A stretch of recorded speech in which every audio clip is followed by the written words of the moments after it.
Seigneur vous bénisse. Amen. Oh, nous allons nous tenir debout pour lire ce passage de l'Écriture. Nous sommes dans Exode au chapitre 17. Nous prenons le verset 8. Nous prenons le verset 11 et le verset 13, ainsi que le verset 15. Je lis au nom du Seigneur Jésus-Christ. Amalek vint combattre Israël à Réphidim. Le verset 11. Lorsque Moïse élevait sa main, Israël était le plus fort. Et lorsqu'il baissait sa main, Amalek était le plus fort. Le verset 13 dit, et Josué vainquit Amalek et son peuple au tranchant de l'épée. Et le verset 15 nous dit ceci, Moïse bâtit un autel et lui donna pour nom l'Éternel, ma bannière. Que Dieu vous bénisse. Amen. Prions le Seigneur. Bien-aimé Père Céleste, nous te sommes reconnaissants pour ce moment que tu nous accordes. Seigneur, nous sommes venus à ta table. Nous voulons manger, Seigneur Jésus, de cette table. Car nous savons que lorsque toi-même tu dresses la table, Seigneur, tu le fais en face de nos adversaires. Oui, Seigneur, tu nous accordes de telle sorte que nous soyons musclés et que lorsque l'ennemi viendra, Seigneur, comme un fleuve, et que l'Esprit du Seigneur puisse le mettre en fuite. Seigneur, sois béni sur nous à jamais. Au nom de Jésus, nous t'avons supplié. Amen. Amen. Que Dieu vous bénisse. Amen. Nous venons de lire ce passage merveilleux d'Exode au chapitre 17. En commençant le verset 8, la Bible nous dit ceci, Amalek vient combattre Israël à Réphidim. Amalek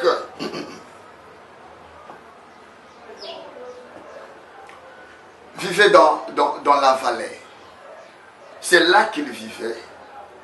Et c'est là aussi qu'il est venu pour combattre Israël, qui en réalité est son cousin. Est-ce que vous comprenez un peu ça? Israël est son cousin, mais il vient le combattre avec acharnement. Pourquoi donc cela? Pourquoi un combat entre frères? Pourquoi donc cela? Tout simplement parce que cela ne date pas de maintenant. Cela ne datait pas de ce jour-là. Tel que la Bible dit ici au verset, le dernier verset du chapitre 17, la Bible dit, parce que la main a été élevée sur le trône de l'Éternel, il y aura guerre de l'Éternel contre Amalek de génération en génération. Mais pourquoi cet acharnement? Pourquoi même le Seigneur doit les signaler ici dans la parole que cette guerre-là, qui était pour Israël, entre Amalek et Israël, le Seigneur prend la chose en main.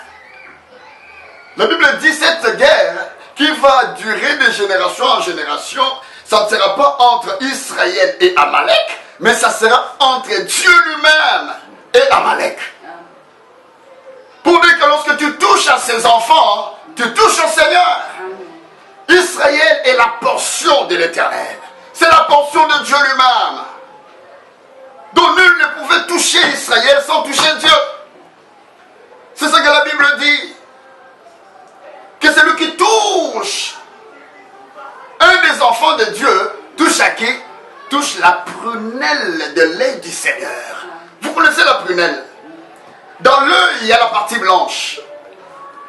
Mais en dehors de cela, il y a la partie noire qui est là. Mais à l'intérieur de ce cercle noir-là, il y a un noir qui est là. Vous comprenez? C'est ce qu'on appelle la prunelle. Et c'est ce qui nous permet de voir. Vous comprenez un peu ça? C'est ça la prunelle. Alors le Seigneur dit, ce celui qui touchera à un de mes enfants me touche, il touche à la prunelle. Regardez un peu lorsque, rien qu'un insecte vous passe au niveau de l'œil. Avec promptitude, vous savez comment est-ce que vous vous défendez. Et le Seigneur, c'est comme ça. Face à ses enfants, dès qu'il y a un problème, il s'élève. La Bible dit quand l'ennemi se présentera comme un fleuve, avec ses vagues, avec ses vents, l'Esprit du Seigneur le mettra en fuite. Ça sera à la minute. Ça, c'est formidable. Mais regardez un peu ici, on nous parle d'Amalek.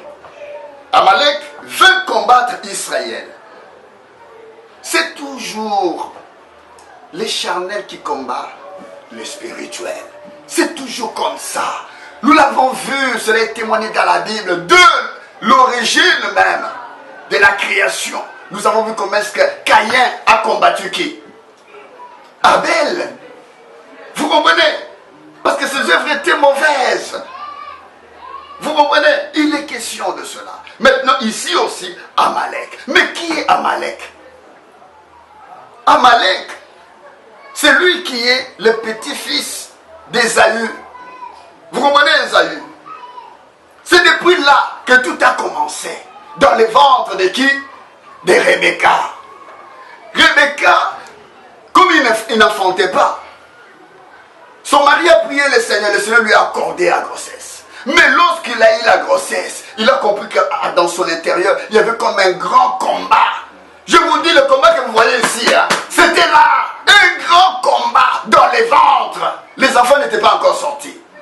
Mais dans les ventres, il y avait un grand combat. La Bible dit, les gens s'est heurté. Les enfants là, s'est heurté là-dedans. Est-ce que vous comprenez un peu ça? Donc chacun faisait le coup. Vous sentez que non, pour que l'autre ait même un choc. Mais ces enfants étaient encore au vent, dans les ventres. Mais il s'est heurté déjà. La maman a regardé, il a dit non, ça ce n'est pas normal. La maman est allée invoquer le Seigneur. Il a consulté le Seigneur, lui le grand médecin. Le grand médecin lui révèle, il dit non, à l'intérieur de toi, il y a deux nations qui sont deux peuples. À leur sortie, ils vont se séparer. Ils vont se séparer. Mais ce que j'aimerais vous dire, c'est quoi? C'est que le plus jeune ou le plus grand sera assujetti par le plus petit. C'est-à-dire, Ésaü le grand sera assujetti par Jacob. Jacob de la lignée d'Israël, vous comprenez? Mais qui va faire quoi? Assujetti Amalek. Qui est de qui? D'Ésaü. Il est question de cela. Mais regardez, par rapport à cela, tout simplement parce que Ésaü était charnel. Il a profané les droits d'aînesse. Il a profané les droits d'aînesse comme aujourd'hui les gens profanent les droits d'aînesse, leurs droits d'aînesse. Le Saint-Esprit, les gens profanent cela. Les gens parlent de tout sans le Saint-Esprit. Ils ne veulent rien entendre du Saint-Esprit. Ils ont l'apparence de la piété, mais ignorent ce qui en fait la force. Il y a une grande différence. Et le charnel toujours qui combat le spirituel. Et regardez lorsqu'il y a un combat d'un petit, lorsque seulement un grand battait un petit, ça c'est normal, n'est-ce pas, dans le règle des choses, dans le règle de l'art. Mais maintenant qu'un petit frappe les grands, ce combat-là ne se termine pas tôt. Ça va continuer parce que le grand fera tout, cherchera à tout prix pour renverser son petit. Mais ici, ça nous montre que ça ne sera jamais. Donc, les petits aura toujours de l'ascendance sur les grands. Il est question de cela. Il est question de cela. Oh, que le Seigneur soit loué. Amen. La Bible nous montre ceci. Au verset l'autre. Pendant qu'il y avait cet acharnement-là, le combat était tellement grand. Moïse dira à Josué que non, toi, prête les gens et va descendre. Descends. Où? Dans la vallée. Vous allez combattre. Mais qu'a fait Moïse à ce moment-là? Vous comprenez? Quand il y a des problèmes, Moïse a quitté. Il a dit non, moi je vais monter.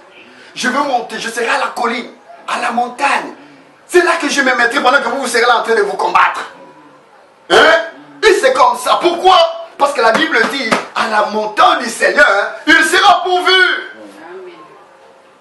La plus grande arme que le Seigneur ait donnée entre les mains des humains, des enfants de Dieu, c'est la prière. Nous devons aller prier quand il y a un problème. Ne restez pas là. Laisse les autres, toi va à la prière. Consulte le Seigneur, parle avec lui. C'est là tu auras les résultats. Pourquoi? Amen. Parce que la prière change de circonstances. Amen. Amen. La prière change de circonstances. Ne méprisons jamais la prière. C'est propre aux enfants de Dieu. Mais Amalek ne pouvait jamais faire ça. Il va consulter qui? Et la Bible nous dit encore, pendant que Moïse élevait ses mains, vous comprenez? Alors, Amalek était faible. C'était la victoire sur le terrain. Mais lorsque Moïse baissait ses mains, oh, c'était la défaite totale. C'était la défaite totale. Il fallait chercher à tout prix une solution. Lorsque nous on sait, nous tombons à tout bout de champ. Nous avons une vie en dents d'essai. À chaque fois, tu n'es pas stable dans la foi. Mais que fais-tu? Que fais-tu dans tout cela? Moïse a trouvé une solution. Les autres ont dit, non, non, non, attendez. Il y a quelque chose que nous avions oublié. Plusieurs rejettent cette chose-là. C'est quoi? La pierre.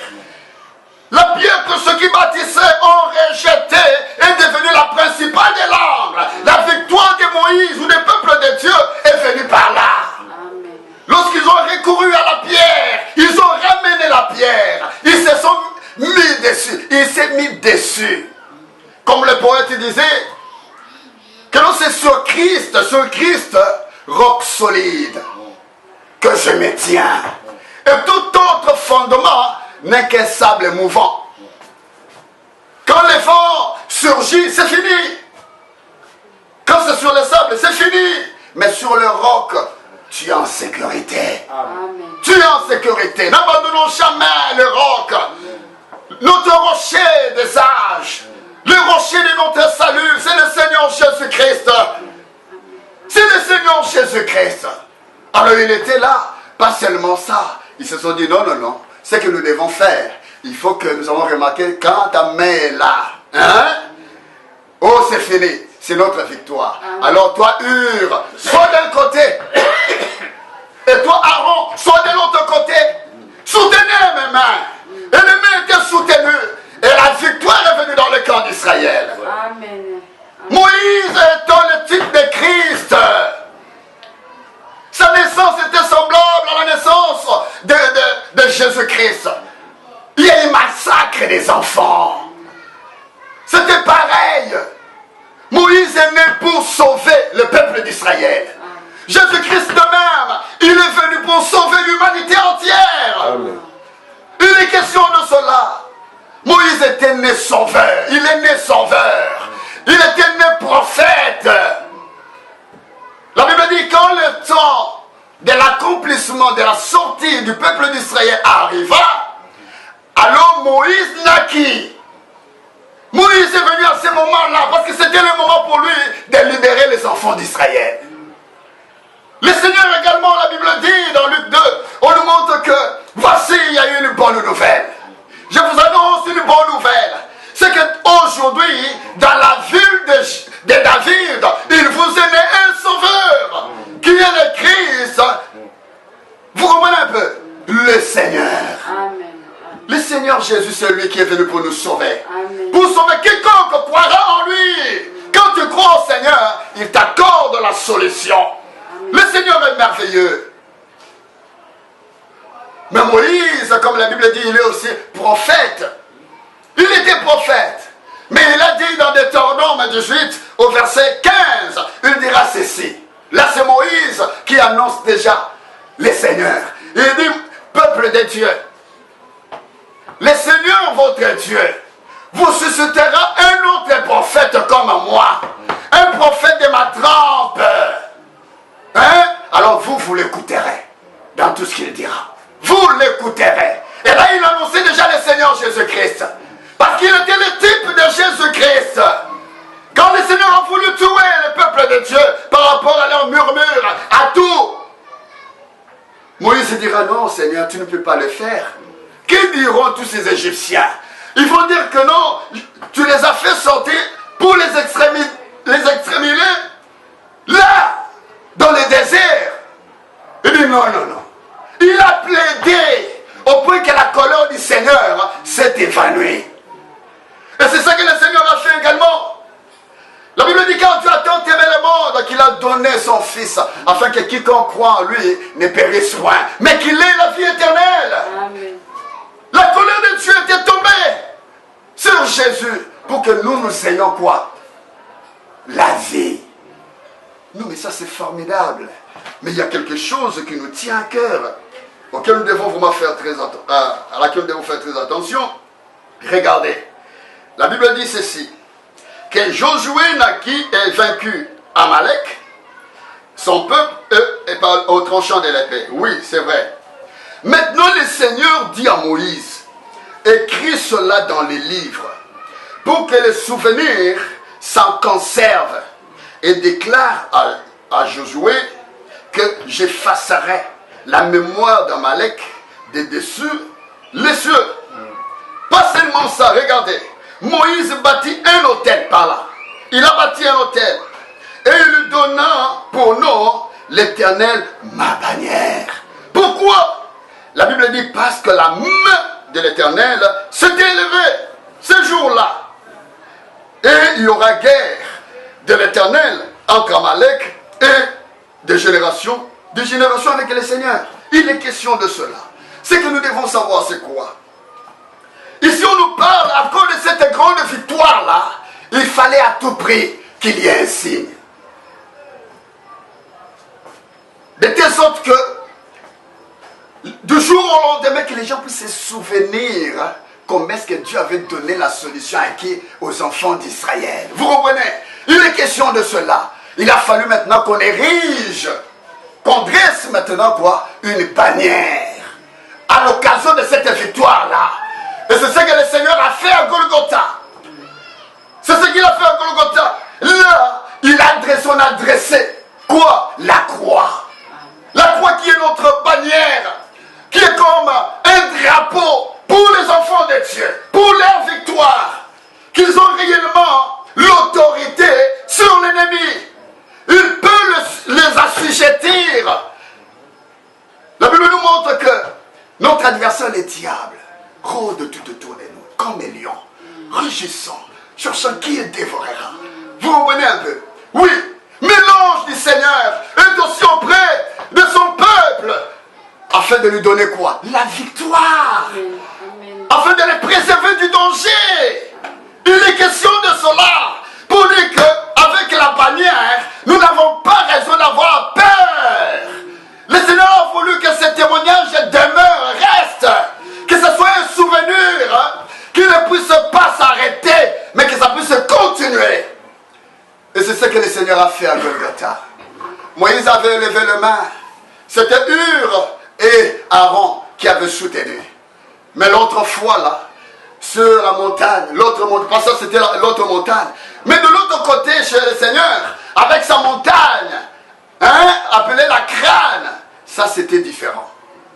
C'était différent. Parce que là, alors que le Seigneur était là, aussi fatigué comme Moïse, avec tout ce qu'on avait flagellé sur lui, il était tellement fatigué. Mais, avec les gros clous romains là, est venu, et sa main ne pouvait pas rester, que ça tombe, non, pour garder ses mains fermes, ces gros clous là. On a cloué de part et d'autre, afin que la victoire soit conservée. Il est question de cela. Aujourd'hui, nous annonçons la victoire de Jésus-Christ. Nous annonçons la victoire de Golgotha. Amen. La victoire des enfants de Dieu. Nous déclarons ça encore aujourd'hui. Parce qu'une bannière a été dressée là sur la montagne. Aujourd'hui, nous devons déclarer ça. Amen. Même dans nos prédications, nous devons déclarer, prêcher la croix. Regardez un peu ce que les apôtres disent. Les apôtres disaient ceci. Quand l'apôtre Paul est allé vers les Corinthiens, il va leur dire une chose. Il va dire, je ne veux savoir parmi vous autre chose. Pas autre chose. Mais ce que je veux savoir chez vous, c'est Christ crucifié. Christ pendu au bois. C'est ce que je veux voir en vous. Amen. C'est ce que je veux voir. Parce que la Bible dit, celui qui est en Christ a crucifié sa chair avec ses passions, avec ses mauvais désirs. C'est ce qu'il voulait voir dans les enfants de Dieu. Avec ces péchés qui nous lient si facilement. Mais vous avez la victoire. Golgotha, par Golgotha, Dieu nous a rachetés du péché. À Golgotha, le Seigneur nous a rachetés de la maladie. Amen. Amen. Il ne faut pas avoir peur de qui que ce soit. Le Seigneur a accompli un grand miracle au milieu de nous. Un grand miracle. Et regardez que cette bannière-là, ce n'était pas à mettre en bas. Non, là sur la montagne. Et le Seigneur aussi avec la croix, ce n'était pas en bas. Non, c'était là sur la montagne. De telle sorte que tout le monde puisse voir ça. Oh, la prédication de la foi, la Bible dit, est une folie pour ceux qui périssent. Amen.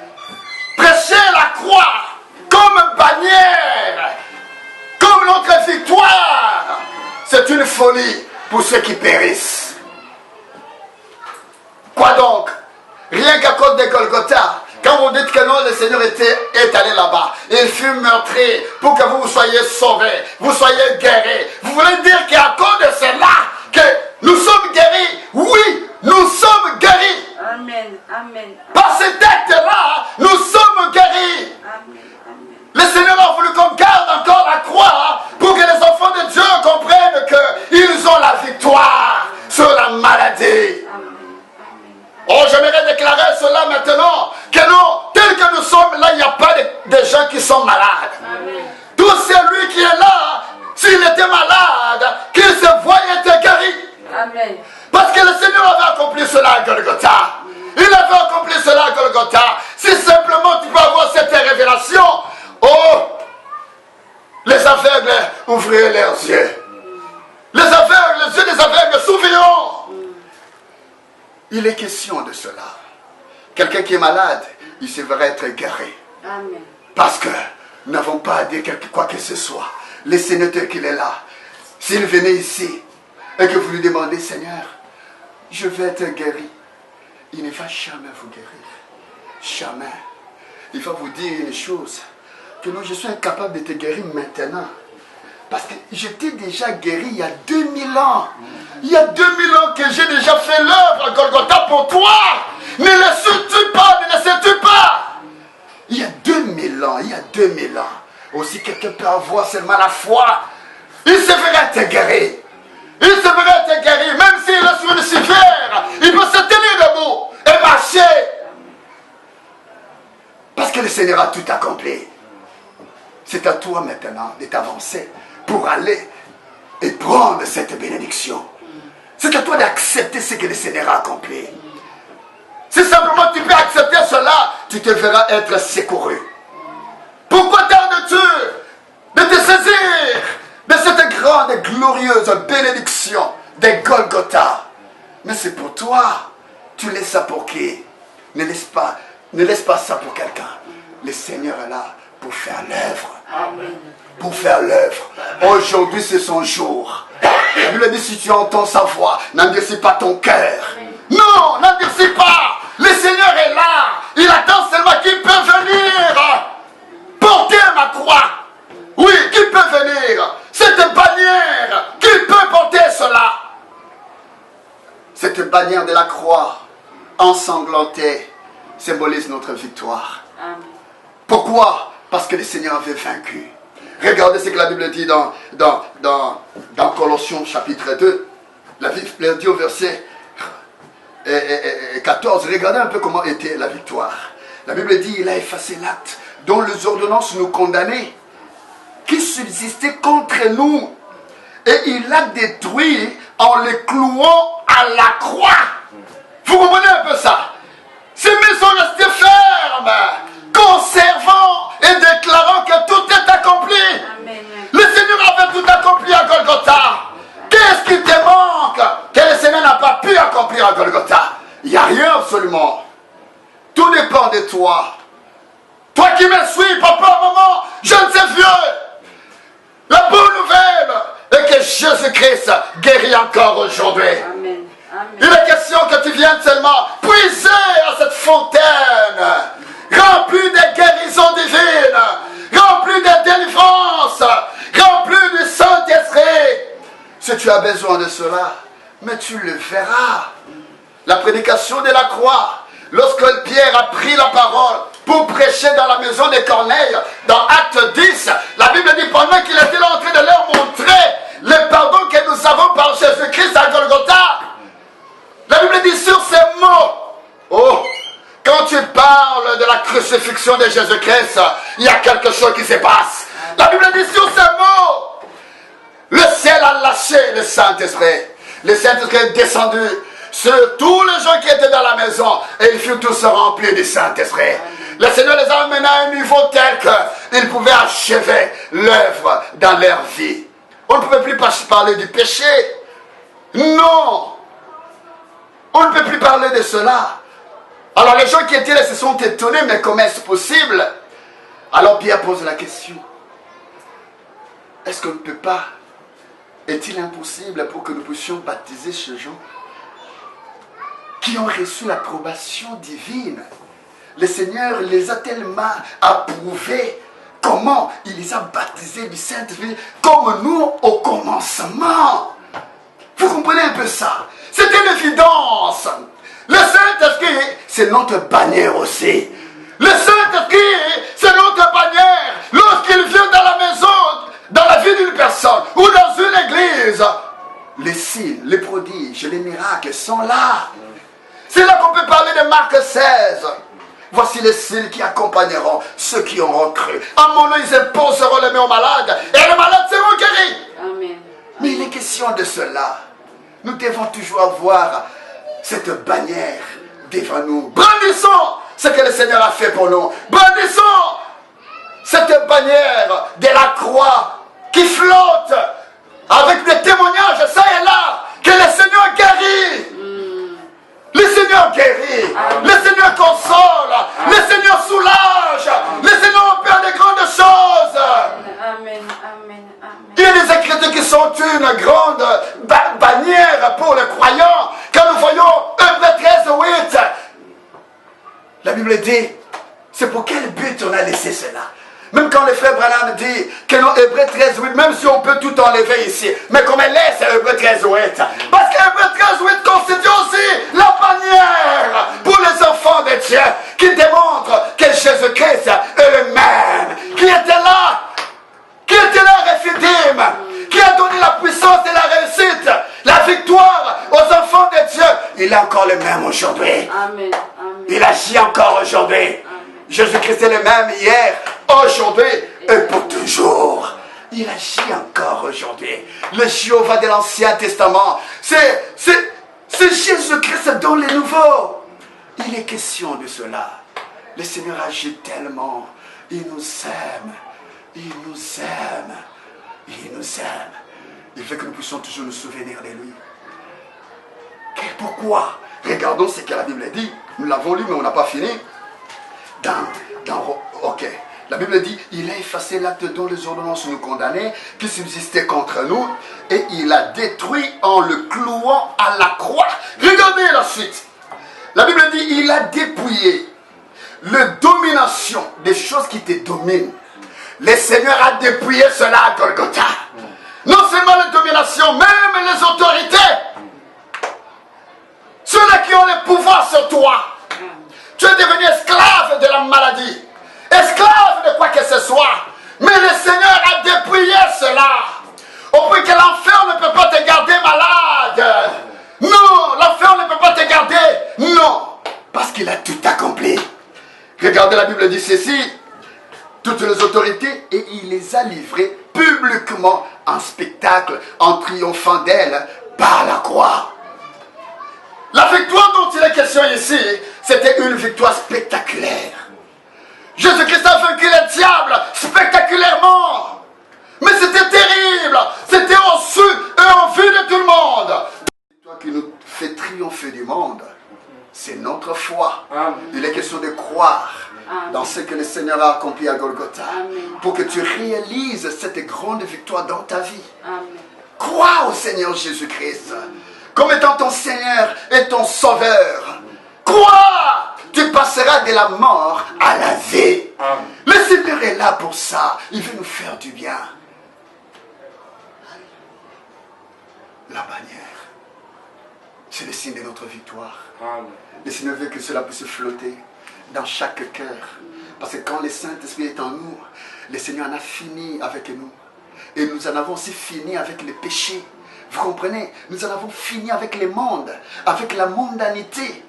Oui, on en a fini avec. Alors, le Saint-Esprit en toi devient une bannière pour toi. À chaque fois, tu te rappelles. Tu dis, oh voilà ce que j'étais. Je ne suis plus ce que j'étais. Je ne suis plus ce que je dois être. Je ne suis pas ce que je dois être. Mais ce que je sais, je ne suis plus ce que j'étais. Le Seigneur m'a fait déplacer de là. Et il m'amène vers le ciel. Amen. Il y a un ciel pour toi. Le Seigneur l'a prête pour toi. Qui peut accepter ça encore aujourd'hui? Amen. Le Seigneur a besoin que quelqu'un puisse donner seulement sa vie. Si tu donnes seulement ta vie, le Seigneur entrera en toi. Parce qu'il est là en train de frapper à la porte du cœur. Il veut qu'un cœur qui peut le recevoir et qu'il rentre, qu'il puisse vous débarrasser de tout ce qui vous dérange. Parce que quand lui, il entre dans le cœur de quelqu'un, il prend tous les domaines. Il opère dans tous les domaines de la personne. Au point qu'il n'y a rien qui peut te retenir. Le Seigneur est tellement merveilleux. Il nous aime, il t'aime. J'aimerais te dire aujourd'hui que le Seigneur a tout fait pour toi. Amen. Tu n'as plus rien à faire. Tu n'as plus rien à faire. Pour tout ce qui te tracasse, tu n'as rien à faire. Le Seigneur a déjà tout accompli. Tu n'as pas à faire quelque chose. Rends-toi seulement à lui. À genoux, en train de prier dans la prière. Se recommander à lui. Disons, Seigneur, certes, tu as accompli de grandes choses pour moi, mais je viens réclamer cela. Je réclame cela, que cela prenne place dans ma vie. J'ai assez longtemps demeuré dans cette situation. J'en ai marre. J'ai besoin que tu interviennes. Fais-moi sortir de cela. Le Seigneur le fera parce qu'il n'a jamais changé. Il est tout pour toi. Il est tout pour moi. Amen. Que Dieu vous bénisse. Amen. Prions le Seigneur. Alléluia.